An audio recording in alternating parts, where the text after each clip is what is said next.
S H O بیلا کے مبینہ مظالم کے خلاف مختلف سیاسی جماعتوں، سول سوسائٹی اور قبائلی رہنماؤں نے پریس کانفرنس کا انعقاد کیا۔ پریس کانفرنس سے خطاب کرتے ہوئے ایس ایچ او بیلا عطا اللہ جامود پر سنگین الزامات عائد کیے اور جمعیت علماء اسلام کے مفتی نور احمد، سول سوسائٹی کے واحد بلوچ، پیپلز پارٹی کے سید امام شاہ، جام گروپ کے حوالدار ہاشم ببر، بہتانی گروپ سمیت دیگر رہنماؤں نے کہا کہ ایس ایچ او بیلا ناانصافیوں، اختیارات کے ناجائز استعمال اور قبضہ مافیا کی پشت پناہی میں ملوث ہے، اور رہنماؤں نے انکشاف کیا کہ چند روز قبل ایک خاتون کے کہنے پر فرحان ظفر نامی شہری کو بلا وجہ تھانے بلا کر لاک اپ میں ڈال دیا گیا۔ بعد ازاں ایس ایچ او بیلا نے اس سے مبینہ طور پر 10 لاکھ روپے کی ڈیل کی اور کہا کہ اگر وہ اپنے دوست بشیر احمد سے یہ رقم دلوائے تو خاتون کی جانب سے زمین پر قبضے کا معاملہ ختم کیا جائے گا۔ رہنماؤں نے مزید بتایا کہ بڑا باغ رکشہ اسٹینڈ کے قریب واقع زمین بشیر احمد اور ان کے خاندان نے 1984 میں خریدی تھی،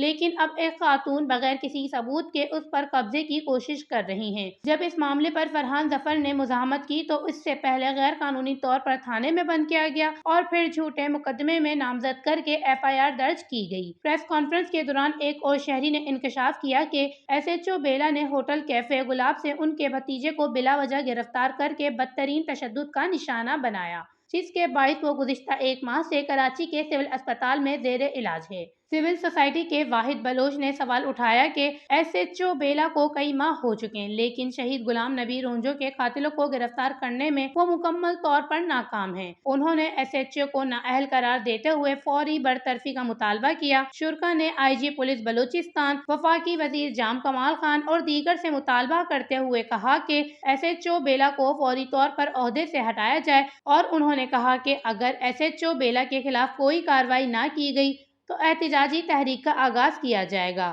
اور اگر انصاف کے تقاضے پورے نہ کیے گئے تو عوامی احتجاج کی تمام تر ذمہ داری انتظامیہ پر ہوگی۔ وش نیوز، لدھ بیلا، بلوچستان۔